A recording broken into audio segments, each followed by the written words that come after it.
Hello everyone, welcome back to my YouTube channel. तो आज मैं बहुत दिनों बाद, या यूँ कहूँ तो महीनों बाद, एक ब्लॉग आप लोगों के साथ शेयर कर रही हूँ। और ये ब्लॉग यहाँ का नहीं, ये बिहार से बाहर दिल्ली का है। जब हम दिल्ली गए थे, कुछ ऐसी इमरजेंसी लग गई जिसके कारण हमें तुरंत ही दिल्ली जाना पड़ा। और यहाँ पर दिल्ली के पार्क में मैं और मम्मी घूम रहे हैं, थोड़ी टहल रहे हैं। और ये उस दिन का ब्लॉग है जब हम वापस आने वाले थे। उस दिन मैं और मम्मी थोड़ा गए थे चिल अप करने के लिए, क्योंकि मम्मी का मूड सही नहीं था। तो मैंने सोचा कि क्यों ना मैं मम्मी को बाहर ले जाऊं, और बाहर ले जाने से उनका मूड ठीक होगा। और ऐसा हुआ भी था। और आगे देखोगे, यहाँ से मैं गई आगे, जहाँ हमें कुछ ख़रीदना था ट्रेन के लिए, कुछ खाने के लिए।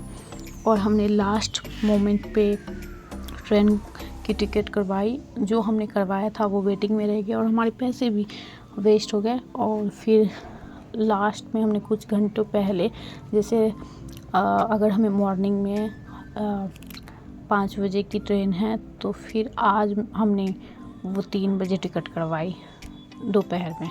तब जाके हमारी टिकट कंफर्म हुई और ट्रेन ऐसी मिली जहाँ की हमें 2 दिन लगे पहुंचने में। और बहुत लंबी जर्नी थी, जिसके कारण मम्मी बहुत ज़्यादा थक गई थी और मम्मी की हेल्थ थोड़ी सही नहीं चल रही। आप लोग प्लीज़ अच्छे से ब्लेस करना मेरी मम्मी को, प्रे करना वो जल्दी से अच्छी हो जाए पहले की जैसी, और सब सही रहे। और यहाँ पे हम लोग जा रहे हैं अब कुछ ख़रीदने। उसके बाद हम जाएंगे जहाँ हम लोग रुके हुए हैं, होटल, जहाँ हम लोग काफ़ी लंबे समय से रुके हुए थे। और वहाँ पर सच बताऊँ तो बिहार से ज़्यादा अच्छी चीज़ें भी हैं, बुरी चीज़ें। बुरी चीज़ ये है वहाँ के फूड अच्छे नहीं हैं, और अच्छी चीज़ें ये है कि हेल्पिंग नेचर है और आप खुले मन से जी सकते हो। वहाँ कोई रोक टोक नहीं, कोई किसी की बुराई नहीं करता, कोई किसी के घर ताक झांक नहीं करता। जो बिहार में होता है ऐसा कि बहुत ज़्यादा लोग दूसरों में इंटरफेयर करते हैं, दूसरों से मतलब रखते हैं, अपना घर कम देखते हैं, दूसरों में ज़्यादा इंटरफेयर करते हैं। और अब टाइम हो गया है मॉर्निंग के 3 बज रहे हैं और हम लोग कैब से जा रहे हैं रेलवे स्टेशन की ओर, आनंद विहार टर्मिनल की ओर। और सच बताओ तो कोई बाहर जाता है तो घूमना चाहता है, लेकिन हमें घूमने का मौका ही नहीं मिला। हम लोग घूमे, वो थोड़ा बहुत मैं क्लिप शेयर करूँगी, जैसे कि अक्षरधाम मंदिर और इंडिया गेट वगैरह हम लोग घूमे, बट वो घूमना अजीब सा था। तो ज़्यादा वीडियोस वगैरह भी नहीं है, फ़ोटोज़ वगैरह हैं थोड़े बहुत, तो मैं शेयर करूँगी। और फिर जो है ये जर्नी चल रही थी और हमने यमुना रिवर देखना था, लेकिन देख नहीं पाए क्योंकि ठंड बहुत हो रखी थी। और दिल्ली में ठंड ज़्यादा है, बिहार से ज़्यादा ठंड होती है दिल्ली में, वो पॉल्यूशन के कारण शायद से। जो दिल्ली के हैं वो बता सकते हैं। और उस दिन हो ऐसा गया ना कि कैब वाले भैया जो थे वो हमें रेलवे स्टेशन पे ले जाके उन्होंने ड्रॉप तो किया, बट थोड़ा आगे कर दिया, जिसके कारण हमें सामान उठा के थोड़ा पैदल चलना पड़ा। और हमने पे भी एक्स्ट्रा किया था, वो बहुत ख़राब लगा। मैंने बाद में जो है वो उस ऐप पे रिव्यू भी डाला, बट उस टाइम के लिए हमें दिक्कत फेस करना पड़ा। फिर हम ट्रेन में बैठे और जर्नी शुरू हो गई। और क्योंकि पूरी रात जागे थे तो भैया सोने लगे और मम्मी भी थोड़ी बहुत सोई, बट मुझे नींद नहीं आ रही थी। और जब मुझे नींद आ रही थी तो घर से दी का कॉल आ रहा था, उस कारण हमारी नींद पूरी नहीं हो पाई। और सच बताऊँ तो जर्नी में मुझे उतना पता नहीं चलता, भैया और मम्मी को काफ़ी 2 दिन की जर्नी लंबी लगी, मुझे नहीं पता चला। क्योंकि देखो, मैंने बहुत सारी मूवी डाउनलोड करके रखी हुई थी कि हम देखेंगे, लेकिन वो भी नहीं देख पाए। बट घर से टाइम टू टाइम बात हो रही थी और रास्ते में थोड़े बहुत व्यू एंजॉय किए, बहुत सारी चीज़ें मिली जो कि हमने ख़रीद कर खाए भी। और ट्रेन का खाना तो जैसा ही है, मैं आगे शेयर कर रही हूँ, क्या ही बताऊँ। ट्रेन में जो भी आ रहा था हम कोशिश कर रहे थे कि देखिए ये भी ट्राई कर ले, वो भी ट्राई कर ले, कि कुछ तो अच्छा होगा, बट कुछ भी अच्छा नहीं था यार, सच बताऊँ। और दूसरे दिन तो ऐसा हो गया था कि कुछ खाने का आ ही नहीं रहे थे पूछने ऑर्डर लेने के लिए कि क्या खाना है, नहीं खाना है, ऑर्डर ले लो।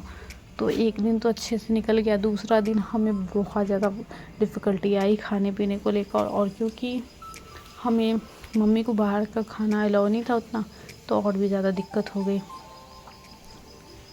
बाकी मैं एक चीज़ कहना चाहूँगी कि अगर आपने बुरे दिन देखे होंगे तो उसमें आपने ये चीज़ देखा होगा कि कोई अपना नहीं होता। आपके सगे संबंधी, रिश्तेदार जो भी होते हैं सब आपसे मुँह मोड़ लेते हैं, हाथ पीछे खींच लेते हैं। और पैसे से तो क्या, वो आपको वहाँ पे रहकर भी मदद नहीं करते। वहाँ आना, रहना तो दूर, आना भी पसंद नहीं करते। आपको बिल्कुल सपोर्ट नहीं करते। मैं आपको बताती हूँ, जिसे आप अपना कहते हैं, बहुत ज़्यादा अपना, जिनसे खून के रिश्ते होते हैं, वो भी आपको सपोर्ट नहीं करते, वो भी आपके काम नहीं आते। ऐसे ऐसे रिश्ते होते हैं आजकल के। सच बात है, ये कलयुग ही चल रहा है। तो कुछ जो फैमिली होती है ना, फैमिली में आप मतलब माता पिता और बच्चे, उतना छोड़कर आपके दुनिया में कोई भी नहीं है। और वो भी बॉन्डिंग आपने सही बनाए हैं तो ही वो भी आपके काम आएंगे, वरना आजकल की दुनिया में कोई किसी का नहीं है। और पैसों से तो हेल्प छोड़ ही दो, कोई नहीं है आजकल की दुनिया में। अगर आप किसी ने सुन लिया कि आप अभी डिफ़िकल्ट फेज में हो, तो सबसे पहले वो आपका फ़ोन उठाना बंद करेंगे, आपसे बात करना बंद करेंगे। और क्या ही बताऊँ, अगर आपका फ़ोन वहाँ चला जाए तो उठाएंगे भी नहीं। इस तो लिख के ले लो गारंटी। और बुरा फेज़ अगर आपने अपने दम पे निकाल लिया तो भगवान आपके साथ थे और उन्होंने ही आपको उस फेज़ से निकाला है। तो भगवान को हमेशा अपना मानो। और दुनिया में कोई भी अपना नहीं होता, कोई रिश्ते नाते सगे संबंधी कुछ नहीं। अगर रिश्ते बनाने हैं तो बस शादी और फंक्शन जो होते हैं आपके घर में, उनमें बुला लो रिश्तेदार को, वो होते हैं रिश्तेदार। बाकी अगर आपको कोई दुख हो तो उसमें रिश्तेदार को भूल जाओ, तब कोई रिश्तेदार ही नहीं होता।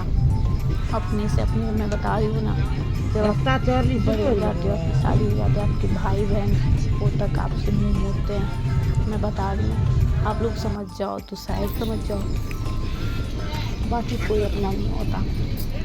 बाकी हमने तो अपने भाइयों बहनों में अच्छी बॉन्डिंग बना ली और भगवान करे कि हमारा बॉन्ड ऐसे ही चलता रहे। हम लोग एक दूसरे के लिए हमेशा खड़े रहें, ताकि कोई भी डिफ़िकल्ट टाइम भगवान ना करे आए। अगर आए तो दिक्कत थोड़ी बहुत ही, हम लोग हमेशा एक दूसरे के लिए खड़े रहें, इतना कोशिश करूँगी। बाकी मन से होता है, मन से अगर इंसान करना चाहे तो ज़रूर आगे भी करेंगे।